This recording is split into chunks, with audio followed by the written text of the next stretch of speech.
নমস্কার, আমি সঞ্চিতা। আমার দিনকালের নতুন একটি ভিডিওতে আপনাদের সকলকে স্বাগত। আশা করি সকলে খুব ভালো আছেন, সুস্থ আছেন। প্রথমে সকল দর্শক বন্ধুদের, আমার শ্রোতা বন্ধুদের যারা শুনছেন বা দেখছেন এই ভিডিওটি, তাদের সকলকে শুভ নববর্ষের অনেক অনেক শুভেচ্ছা। যদিও একটা দিন পেরিয়ে গেছে নববর্ষের, তাই হোক, নববর্ষের প্রাককালে এটাই আমার প্রথম ভিডিও যেটা আপনাদের সাথে শেয়ার করছি। তো এর সাথে সাথে আরও একটা আনন্দ আছে।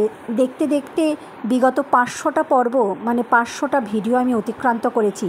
এটা আমার 501 নম্বর ভিডিও, তাই এটা একটু স্পেশাল হিসেবেই আপনাদের কাছে তুলে রাখলাম, নিজের স্মৃতির মণিকোঠাতেও তুলে রাখলাম।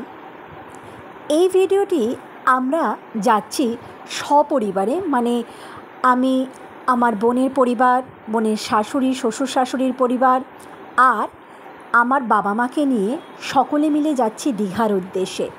তো প্রথমেই দেখলেন ভোরের দিকে টোটো ধরে নিজেদের বাসস্থান থেকে অন্ধকারের ঠিক ভোর 4টের সময় আমরা ট্রেন ধরেছিলাম লোকাল, তখনও সূর্যোদয় হয়নি। তো লোকাল ট্রেন ধরে এসে পৌঁছলাম হাওড়ায়। যখন এসে পৌঁছলাম তখন সবে সূর্যোদয় হচ্ছে। এই হচ্ছে হাওড়ার স্টেশনের পিছনের দিকের অংশ। এবার আমরা যেহেতু এক্সপ্রেস ট্রেন ধরবো, সেজন্য যখন এসে পৌঁছলাম স্টেশনের মূল অংশে, তো প্রচুর ভিড়। আর যেহেতু ছুটির সময়, তো প্রচণ্ড ভিড় ছিল। দীঘা যাবার উদ্দেশ্যে লোকের ভিড়ও বেশ ছিল। তো বেশ কিছুক্ষণ ট্রেন আসতে লেট ছিল বলে একটু যেহেতু সকলেই এত ভোরে চা খেয়ে বেরিয়েছি, তো যার জন্য একটু ব্রেকফাস্ট সারা হলো। স্টেশন সংলগ্ন অঞ্চলেই যে রেস্টুরেন্টগুলো থাকে সেইখানে, স্টেশনের মধ্যেই। তো ধোসা ইডলি যে যার মতো করে খেয়ে, চাটা খেয়ে, এবার ট্রেন প্রচুর লেট। 7টা 45-এর ট্রেন, ভুল বললাম, 6টা 45-এর তাম্রলিপ্ত ট্রেন এলো 7টা 45-এ। এই যে ট্রেন সবে আসছে আমাদের। এবার প্রথম কথা হচ্ছে, বাবা মায়ের সাথে দীর্ঘ এত বছরের জীবনে এই প্রথম আমাদের যাত্রাপথ একসাথে। হ্যাঁ, যে যার উদ্দেশ্যে হয়তো অনেকবারই গেছি সবাই একা একা, কিন্তু বাবা মাকে নিয়ে বড় হয়ে প্রথম ঘুরতে যাওয়া, একটু ভালো লাগা আছে। সাথে বাবা মায়ের প্রথম সমুদ্র দর্শন। যদিও আমি সমুদ্র দর্শন বিগত বেশ কয়েক বছর আগে করেছি পুরীতে, যখন ছেলের স্কুলিং শুরু হয়নি। তো সেটা হচ্ছে 2015 সাল। তারপর আবার দীর্ঘ এতগুলো বছর পর আবার সমুদ্র দর্শন। আর বোনেরও ছিল প্রথম, বোনের মেয়ে, তাদেরও প্রথম ছিল সমুদ্র দর্শন। যাই হোক, এই ভালো লাগাটুকু, স্মৃতিটুকু তোলা থাক বাবা মায়ের সাথে, বোনের সাথে। এই যে ট্রেনের ভেতরের অংশে বসে সবাই চলতে চলতে, প্রচুর সবুজ প্রকৃতির অংশ, প্রচুর দুদিকে শুধু দীঘা যাওয়ার পথে শুধু সবুজের সমারোহ, যেটা আমরা শহুরে জীবনে অনেকেই পাই না। এটা হচ্ছে মানে ভোরের দিকে, যেহেতু সেই সময় একটু ঠান্ডা ছিল। আমরা গিয়েছিলাম হচ্ছে সম্ভবত মার্চ মাসের 9 তারিখে গিয়েছিলাম, ফিরেছিলাম 11 তারিখে।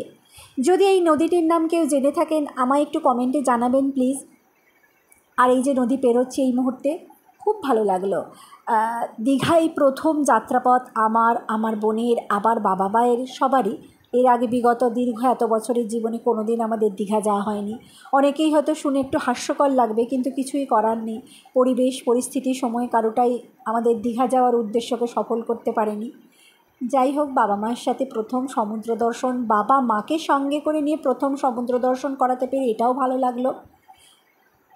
ওনারা আগে হয়তো অনেক গিয়েছেন কিছু কিছু জায়গা, কিন্তু সমুদ্র দর্শন করেননি ওনারা।